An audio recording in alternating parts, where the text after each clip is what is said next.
청소년 시민 여러분 안녕하세요. 말랑한 청소년 심리의 황상아입니다. 청소년 마음 새긴 칼럼 제2편 변해야 산다입니다.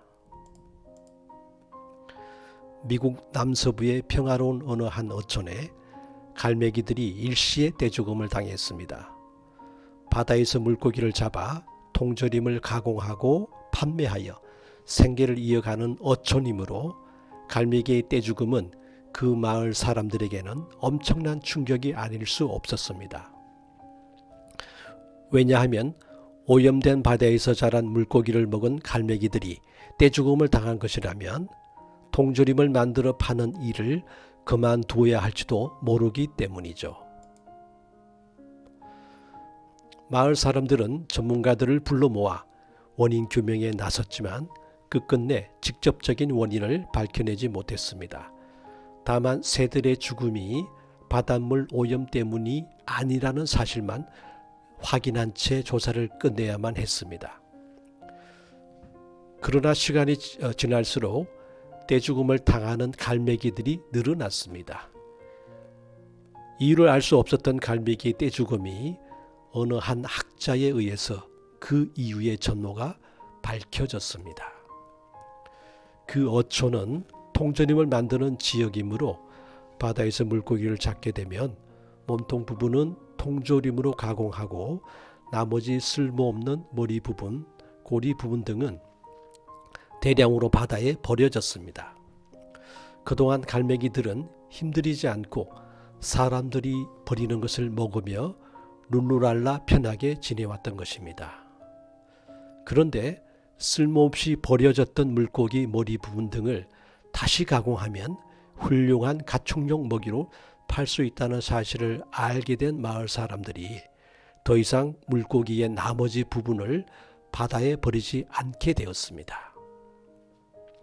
갈매기들은 그때까지 힘들여 먹이를 구하지 않아도 되었으므로 점차 물고기를 힘들여 잡으려 하지 않았기에 결국에는 스스로 물고기를 잡는 본능마저 잃어버리게 된 것입니다. 갈매기들은 스스로 먹이를 구할 생각은 하지 않은 채 사람들이 버리는 먹이만을 기다리고 또 기다리다가 결국 죽음을 맞이한 것입니다. 세상은 정말 무섭게 변하고 있습니다. 이 이야기는 급변하게 돌아가는 세상 속에서 우리 인간도 변화하고 적응해야만 살 수 있음을 시사하는 냉혹한 현실의 메시지입니다. 삼성그룹에서도 과거에 경영혁신을 부르짖으며 처자식 빼곤 다 바꾸자고 했었죠. 그동안 우리는 과거에만 안주하며 살아오지 않았는지 자문해 봅시다. 우리가 세상 변화에 적응하기 위해선 첫째, 세상을 알아야 합니다. 즉, 정보를 습득하고 활용할 수 있어야 합니다. 그러기 위해선 끊임없이 독서하고 강좌를 수강하며 글을 쓰며 남과의 대화를 해야 합니다. 아는 만큼 세상이 보이는 법이죠.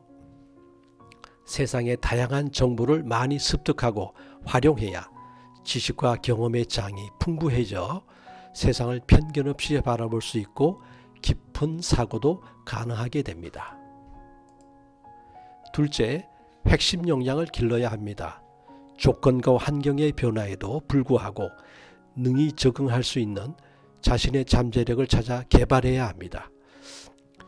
그러기 위해선 자신의 강점을 잘 파악해야 합니다. 신은 인간에게 다양하고 공평한 재능을 주셨습니다. 언어, 음악, 공간, 신체운동, 논리수학, 대인관계, 자아성찰, 자연이해 등등 이 많은 것들 중에서 자신의 것을 찾아 개발시켜 봅시다. 잠깐, 자신의 흥미와 적성이 궁금하시다면 가까운 청소년 상담복지센터를 방문하시어 검사와 상담을 받아보시는 걸 추천합니다. 셋째, 덕승제합시다. 이 말은 덕이 재주를 앞서게 하라는 것입니다. 즉, 엘리트가 되기보다는 먼저 덕을 쌓아 사람이 되어야 한다는 뜻입니다. 도덕적 불감정에 걸려있는 우리 사회에 경종을 울리는 교훈이며 인간관계의 가장 근본이 되는 메시지입니다.